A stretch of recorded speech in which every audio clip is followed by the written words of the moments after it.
গোটেই কথাটো হ'ল কি যোৱা সময়ছোৱাত কৰোনা মহামাৰীৰ সময়ছোৱাত অসমৰ জনসাধাৰণে আৰ্থিকভাৱে জুৰুলা হৈ থকাৰ সময়ত জনসাধাৰণক যিদৰে সকাহ দিব লাগিছিলে অসম চৰকাৰখনে অসমৰ যোগান বিভাগে অসমৰ বিত্ত বিভাগে সেইদৰে সকাহ দিয়াত চূড়ান্তভাৱে ব্যৰ্থ হৈছে। ইয়াৰ কাৰণে আজি সৰুগুৰি ছাত্ৰক প্ৰতিবাদ কৰিছোঁ যে আৰ্থিকভাৱে জুৰুলা হৈ থকাৰ সময়ছোৱাত অসমৰ জনসাধাৰণৰ যি অত্যাৱশ্যকীয় সা সামগ্ৰী আছিলে চাউল দালি তেল আলু পিঁয়াজ মিঠাতেল তেল আৰু আন সা সামগ্ৰী যিখিনি অবিহনে সাধাৰণ জনতা চলাফুৰা কৰাটো জীয়াই থকাটো অসম্ভৱ। সেই সামগ্ৰীসমূহৰ ওপৰত মূল্যবৃদ্ধি ইমান দ্ৰুতগতিত বৃদ্ধি পাইছে আৰু এই বৃদ্ধিৰ সময়ছোৱাত অসম চৰকাৰ আৰু অসম চৰকাৰৰ যোগান বিভাগ কুম্ভকৰ্ণৰ নিন্দাত আছে। অসম চৰকাৰৰ যোগান বিভাগৰ যি মন্ত্ৰী ফণীভূষণ চৌধুৰী তেওঁ গোটেই তেওঁৰ কাৰ্যকাল আজি 5 বছৰ সম্পূৰ্ণ হ'ব।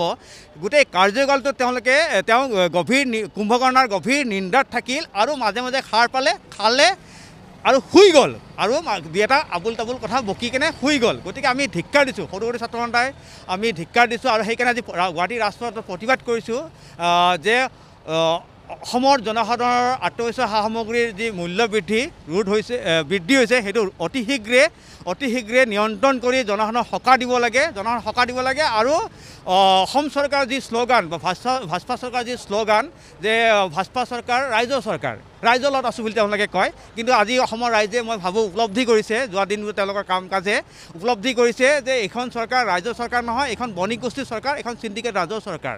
কাৰণ কিয় বণিক গোষ্ঠীৰ চৰকাৰ নহ'লে অসমৰ জনসাধাৰণৰ হিতৰ কথা চিন্তা কৰিলে অন্ততঃ এই দুৰ্যোগৰ সময়ত মূল্যবৃদ্ধি ইমান দ্ৰুতগতিত বৃদ্ধি হোৱাৰ পিছতো তেওঁলোকে শুই নাথাকিলেহেঁতেন। মই শুই থকা বুলি ক'ম, তেওঁলোকে শুই আছিলে আৰু সেইকাৰণে দিছে অকল বণিক গোষ্ঠীৰ স্বাৰ্থতে তেওঁলোকে কাম কাজ কৰিছে। অসমৰ সাধাৰণ জনতাৰ চিন্তাৰ কথা কয়, তেওঁলোকে চাউলটো দুখীয়াসকলক বিনামূলীয়া কৰি, কিন্তু চাউলৰ লগত যদি আনুষাংগিক যিখিনি সামগ্ৰী আছে সেইখিনি সামগ্ৰী অবিহনে আমাৰ ভাত সাজ খাবলৈ অসম্ভৱ।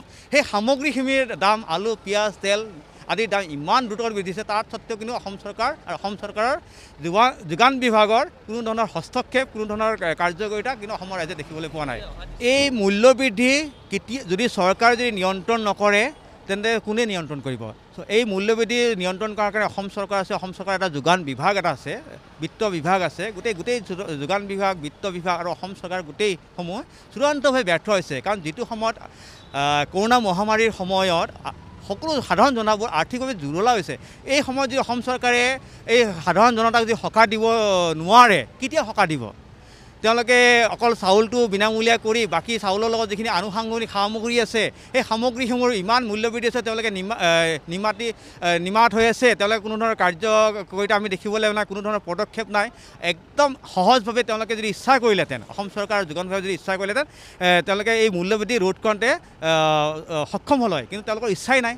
তেওঁলোকৰ বণিক গোষ্ঠীক সন্তুষ্ট কৰাৰ কাৰণে তেওঁলোকৰ ইচ্ছা আৰু তেওঁলোকৰ স্বাৰ্থ আছে বণিক গোষ্ঠীৰ লগত, আৰু সেইকাৰণে তেওঁলোকে বণিক গোষ্ঠীৰ স্বাৰ্থৰ কাৰণে এই ধৰণৰ পদক্ষেপ কঠোৰ যিটো পদক্ষেপ লৈছিল এই আৰ্থিক জুৰুলা হৈ থকা সময়ত মূল্যবৃদ্ধি ৰোধ কৰাৰ যিটো কঠোৰ পদক্ষেপ এটা ল'ব লাগিছিলে সেইটো বাঢ়িছে। আমি ইতিমধ্যে যোৱা বিগত সময়ছোৱাত এই মূল্যবৃদ্ধি নিয়ন্ত্ৰণৰ কাৰণে অসম চৰকাৰক দাবী জনাই বিভিন্ন ধৰণৰ প্ৰতিবাদ কৰি আহিছোঁ। আজি কিছুদিন আগতে আমি প্ৰতিবাদ কৰিছিলোঁ, আজিও আমি সৰুগুৰি ছাত্ৰ আমি এই ৰাজপথৰ পৰা প্ৰতিবাদ কৰিছোঁ। মূল্যবৃদ্ধি অতি শীঘ্ৰে নিয়ন্ত্ৰণ হ'ব লাগে, জনসাধাৰণক সকাহ দিব লাগে, আৰু ইয়াৰ পিছতো এই প্ৰতিবাদ আমাৰ অব্যাহত থাকিব। অসমৰ জনসাধাৰণৰ লগত সদৌ অসম ছাত্ৰ সন্থা আছে, আমি আছোঁ।